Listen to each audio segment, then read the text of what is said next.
উল্টো রথযাত্রা অনুষ্ঠান তো চলে গিয়েছিলাম বরিশাল ইস্কন মন্দিরে। ফাইনালি আমি রথে চলে এলাম। উল্টো রথযাত্রা শুরু হবে 3টায়, তো গিয়েছিলাম আমি 2টার পরপরই। তবে আমার যেতে লেট হয়ে যাওয়ার কারণে আমি প্রসাদ পেয়েছিলাম না, তবে লাস্টের দিকে একটুখানি জাস্ট পেয়েছিলাম নামে মাত্র। এরপর চলে গিয়েছিলাম, পাশেই ছিল শঙ্করমঠ, যেখানে রথ সাজানো হচ্ছিল। আমি সেই সাজানো স্থানে গিয়ে ভাবলাম কয়েকটা ছবি ভিডিও করে নেই। রথ এবার সাজানটা আমার বেশ ভালো লেগেছে, অন্য ধরনের অন্য রকমের সাজানটা হয়েছিল। রথগুলো বেশ সুন্দর দেখতে লাগতেছিল। তো তখন শেষ পর্যায়ে এই জন্য ঝাড়ু দিয়ে রাস্তা সব পরিষ্কার করতেছিল, কারণ ভগবানের ফুল পড়ে থাকলে ওগুলো মানুষ পাড়ালে ওতে পাপ হয়, এই কারণে। তো আমি 3টা রথই খুব ভালোভাবে ঘুরে দেখছিলাম।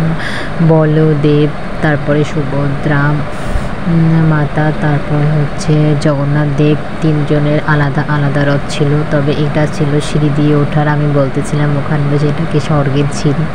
তো এরপরে মন্দিরে আসি, ওখানে কিছু ফুল ছিল, আমি ফুলগুলো দিয়ে নিজেকে একটু সাজাই, মনে হচ্ছিল গায়ে হলুদ আমার এরকমের। তারপরে ওই হল ছিল, ওখানে রাস্তায় বেরোনোর পর ওখানে একটু ভিডিও করি। এরপরে আমাদের শুরু হয় সব ইস্কনের মাতাজিদের নৃত্য। তো তার সাথে আমি একটু নৃত্য করেছিলাম, অত ভালো পারি না, তবে চেষ্টা করেছি। তবে হয়েছে কি, এই সব ধর্মীয় অনুষ্ঠান বা রথযাত্রা বা বিভিন্ন ইস্কনের অনুষ্ঠানে গেলে নৃত্যটা এমনি থেকেই চলে আসে, কারণ আমার এগুলোর নৃত্য ভীষণ পছন্দ বা নাচতেও ভালো লাগে। এখানে গেলে তো মনেই হয় না যে আমি এই জগতে আছি, মনে হয় যেন বৃন্দাবনে আছি, এরকমের কৃষ্ণ নামে বিলীন হয়ে যায়। এরপর রথের দড়ি ধরি, তবে রথের দড়ি ধরতে গেলে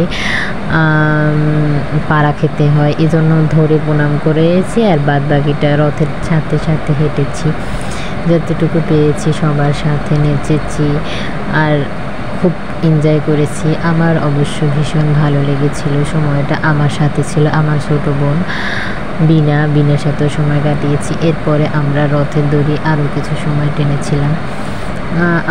আর আমাকে নাকি মনে হচ্ছে হলুদ আমার বিবাহ, এরকম অনেকে বলতেছিল। তো আমি বলছি না, পুজো দেখে আমি একটু সেজেছি অন্য রূপে, এই জন্য আমি নাচেছিলাম।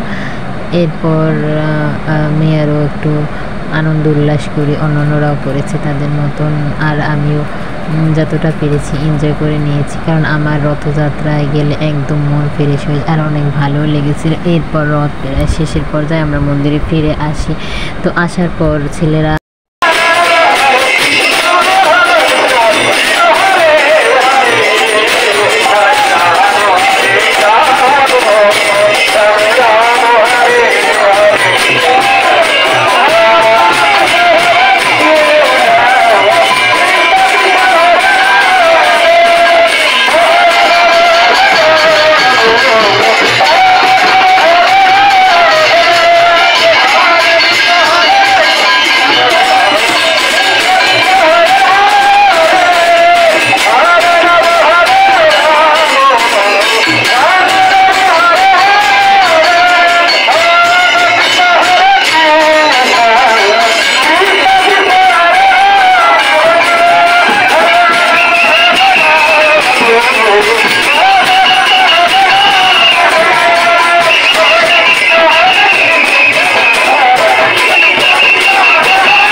জগন্নাথ দেবকে মন্দিরে আনার পর ওখানে ভক্তরা হরিনামে বিলীন হয়ে গিয়েছিল। তো যে যার মতন নৃত্য করতেছিল, কৃষ্ণ নামের তালে তালে সবাই মাতোয়ারা হয়ে গেছিলো। আমার কাছে মনে হচ্ছিল যেন এটা পুরো বৃন্দাবন, কারণ কৃষ্ণ নাম যেখানে থাকে বা হয়ে থাকে সেটা আসলেই বৃন্দাবন হয়। আমিও নৃত্য করেছিলাম।